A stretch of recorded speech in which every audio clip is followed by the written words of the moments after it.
नमस्कार, आप देख रहे हैं न्यूज फॉर नेशन और मैं हूं सांत्वना आपके साथ। जदयू एमएलसी दिनेश सिंह जब मंगलवार को देर शाम 7:30 बजे दिल्ली से पटना एयरपोर्ट पर पहुंचे तब उन्हें सीआईएसएफ की टीम के द्वारा रोक लिया गया था, जिसके बाद आयकर विभाग के अधिकारियों ने उनसे लगभग 4 घंटे तक पूछताछ की थी। आपको बताया कि दिनेश सिंह लाखों रुपए नगद लेकर दिल्ली से पटना आ रहे थे, जिस बात की गुप्त सूचना आईटी विभाग को पड़ी थी और उसके बाद ये पूछताछ हुई थी। और अब जो बात सामने आई है वो ये है कि जदयू एमएलसी दिनेश सिंह कहां से ये पैसा आया, इस पैसे का स्रोत नहीं बता पाए हैं, जिसके बाद जितने रुपए बरामद हुए हैं उन सभी को आयकर विभाग के द्वारा सील कर दिया जाएगा। दरअसल जदयू एमएलसी दिनेश कुमार सिंह के पास से जब 35 लाख रुपए नगद की बरामदगी के मामले में वे आयकर को इसका सही स्रोत नहीं बता पाए हैं।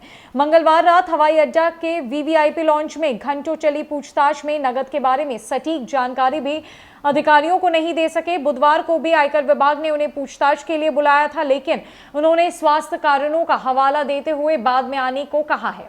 इस तरह सही स्रोत नहीं बताने के कारण उनके पास से बरामद राशि जब्त होनी तय मानी जा रही है। नियमानुसार किसी अवैध स्रोत के से 25 लाख या इससे ज्यादा अधिक नगद प्राप्त होने वाले मामलों में आयकर विभाग संबंधित व्यक्ति पर मुकदमा भी करवा सकता है।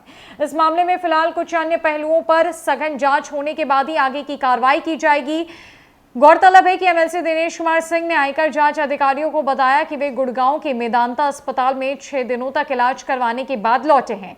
उनसे पूछा गया कि इलाज के बाद इतनी बड़ी राशि उनके पास कैसे बच गई, क्या इससे ज्यादा राशि वे इलाज कराने के लिए साथ ले गए थे या शेष राशि बचने पर वापस लेकर लौटे हैं। हॉस्पिटल से आ रहे थे तो इतनी राशि उनके पास कैसे आई। उन्होंने बताया कि उनके साथ यात्रा कर रहे एक परिचित व्यक्ति और कुछ अन्य लोगों ने उन्हें ये राशि रखने के लिए दी थी। जिन व्यक्तियों का उन्होंने नाम लिया उनसे इस राशि के बारे में पूछताछ की गई। सभी ने उन्हें रुपए देने से इनकार कर दिया। एमएलसी से यह भी पूछा गया कि क्या ये राशि उनके मुजफ्फरपुर समेत अन्य स्थानों पर मौजूद किसी कारोबार का हिस्सा है, तो इसके बारे में भी कोई स्पष्ट जानकारी नहीं दे पाए। बता दें कि जब भी एमएलसी आयकर विभाग के समक्ष उपस्थित होंगे उनसे रुपए के साथ जब्त कुछ कागजातों के बारे में भी पूछताछ की जाएगी। एयरपोर्ट से जब्त राशि के साथ कुछ कागजात भी बरामद किए गए हैं। इन्हें आयकर ने सील करके अपने पास रख लिया है। इन्हें इनकी मौजूदगी में प्रस्तुत करते हुए प्रश्न किए जाएंगे। जदयू एमएलसी दिनेश सिंह से लंबी पूछताछ के बाद आयकर विभाग के द्वारा पूछे गए सवालों का जवाब दिनेश सिंह नहीं दे पाए, जिसके बाद उनके द्वारा जो कैश लाया जा रहा था पटना, उसका जब्त होना तय माना जा रहा था। ये कैश लाखों की संख्या में था, यानी कि 35 लाख रुपए फर्स्ट राउंड की गिनती में जो है वो सामने आए हैं और भी राशि है जिसे दिनेश सिंह की उपस्थिति में गिना जाएगा। कुछ कागजात भी बरामद किए गए हैं जिन्हें दिनेश सिंह की उपस्थिति में सामने लाकर पूछा जाएगा।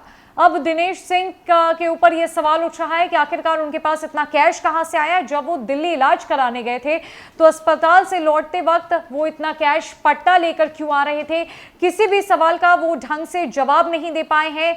अपने स्वास्थ्य का हवाला देते हुए उन्होंने आईटी के अधिकारियों को टाल दिया और कहा कि बाद में वो पूछताछ के लिए उपस्थित होंगे। अब देखना यह है कि इस मामले में क्या कुछ बातें सामने आती है और आखिरकार ये इतना कैश कहां से आया, इसका क्या कुछ जवाब दिनेश सिंह दे पाते हैं। लेकिन उनकी राशि जब्त होनी अब तय मानी जा रही है। फिलहाल के लिए इस अपडेट में इतना ही। अपडेट्स के लिए हमारे साथ बने रहे न्यूज फॉर नेशन में। नमस्कार।